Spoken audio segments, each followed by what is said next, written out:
Hello दोस्तों, आप सभी का एक बार पुनः हमारे YouTube चैनल शिखर तेंदुखेड़ा पर स्वागत है।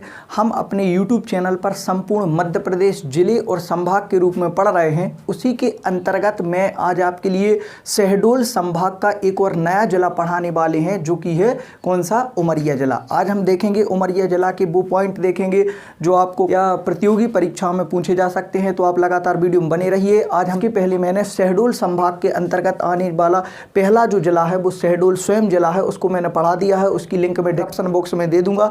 वहां पर जाके आप पहले नंबर शहडोल जिले को पढ़ लीजिए। वहीं पर शहडोल संभाग के कुछ पॉइंट बताए हैं, उसको भी समझ लेना।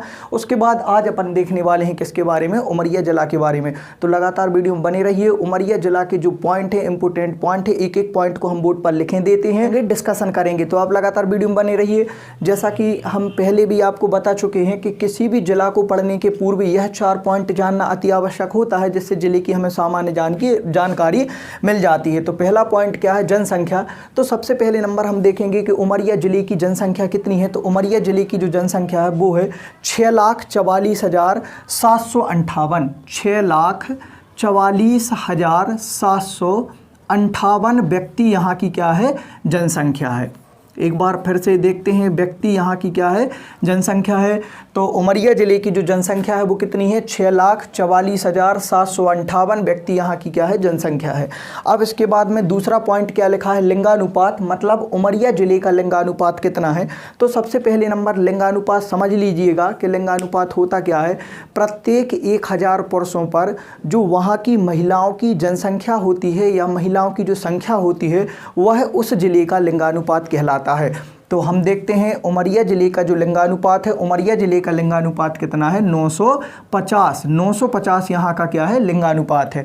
कहने का आशय क्या है कि 1000 पुरुषों पर जो महिलाओं की संख्या है वो कितनी है, 950 है। इसलिए उमरिया जिले का लिंगानुपात कितना हो जाएगा, 950 हो जाएगा। नेक्स्ट पॉइंट क्या लिखा है, साक्षरता लिखा है। तो हम देखते हैं उमरिया जिले की साक्षरता कितनी है। तो साक्षरता मतलब होता है उमरिया जिले के व्यक्ति कितने प्रतिशत पढ़े लिखे हैं। साक्षरता दर कहलाती है एक्चुअल में ये।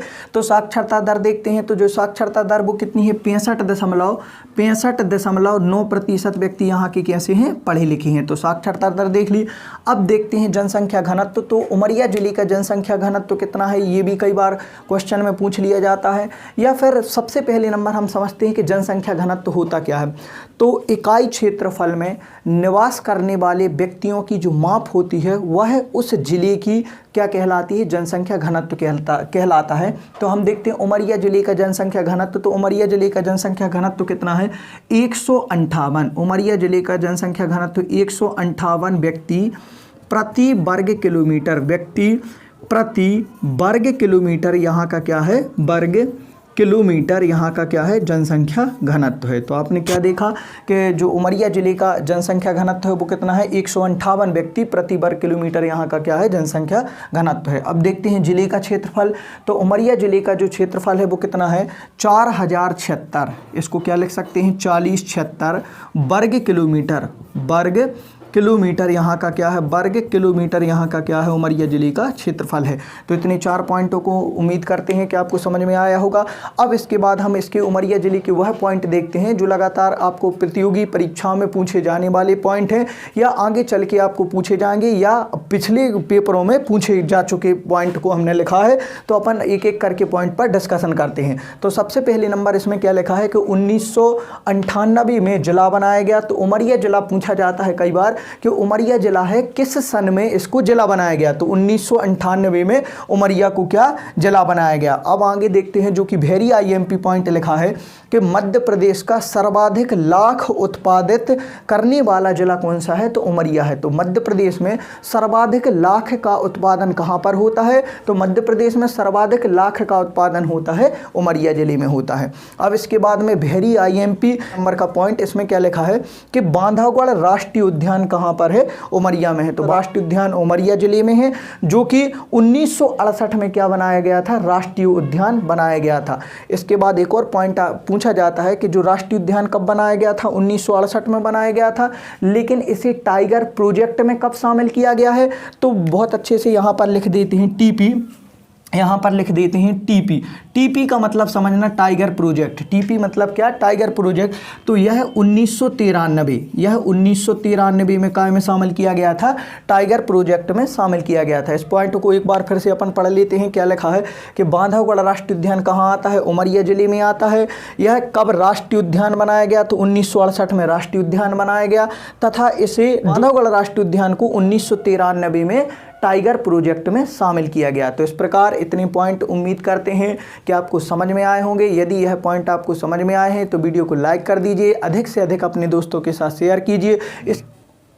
तो हमने बोर्ड पर उमरिया जिले के कुछ और पॉइंट लिख दिए हैं, उन पॉइंट पर एक एक पॉइंट पर अपन डिस्कशन करते हैं। तो क्या लिखा है? पहला पॉइंट, लाख से चपड़ा बनाने का सरकारी कारखाना उमरिया में है। यह वेरी IMP पॉइंट है। कई बार के बाद में नेक्स्ट पॉइंट देखते हैं कि उमरिया जिले में बांधवगढ़ राष्ट्रीय उद्यान आता है। तो इसके बाद उसी पॉइंट का एक और पॉइंट है कि बांधवगढ़ का किला बघेल वंश के शासक, बघेल वंश के शासक कौन थे? विक्रमादित्य। तो बांधवगढ़ का किला बघेल वंश के शासक विक्रमादित्य ने 14वीं शताब्दी में बनवाया। तो यह भी पॉइंट बहुत इंपॉर्टेंट है कि बघेलखंड का या बांधवगढ़ का किला किस शासक ने बनवाया?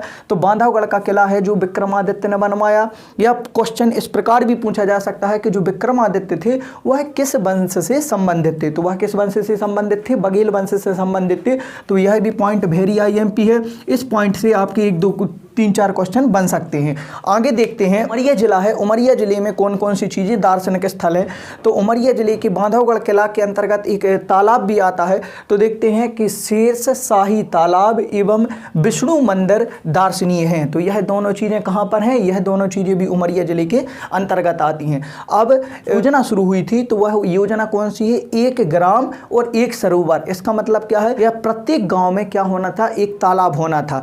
तो इसी योजना के अंतर्गत इसमें क्या हुआ था कि 1 ग्राम 1 सरोवर योजना के तहत एक वर्ष में 800 से अधिक तालाब निर्मित किए गए थे। तो यह भी पॉइंट वेरी IMP है कि एक वर्ष में 800 से अधिक तालाब किस योजना के अंतर्गत शुरू किए गए थे या किस योजना के अंतर्गत बनाए गए थे? तो 1 ग्राम 1 सरोवर योजना के अंतर्गत एक वर्ष में ये 800 से अधिक तालाब निर्मित किए गए थे। तो यह 800 से अधिक तालाब कहाँ निर्मित किए गए थे? तो ये सब पूरे हुए थे उमरिया जिले के अंतर्गत।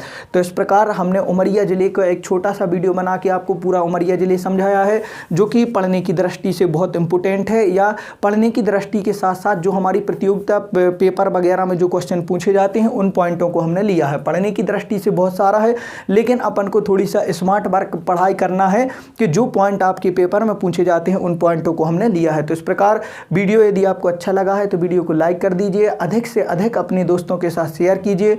हम अपने इस यूट्यूब चैनल में MP कांस्टेबल का संपूर्ण सिलेबस पढ़ाने वाले हैं, जिसमें मैथ्स और रीजनिंग के छोटे छोटे वीडियो और बहुत आसान तरीके से हम पूरा कोर्स आपको समझाएंगे। तो आप हमारे यूट्यूब चैनल शिखर तेंदुखेड़ा को सब्सक्राइब कीजिए, लाइक कर लीजिए और अधिक से अधिक अपने दोस्तों के साथ शेयर कीजिए। हमसे येगा जिससे हमें वीडियो को और बेहतरीन बनाने के लिए मोटिवेशन मिलता है।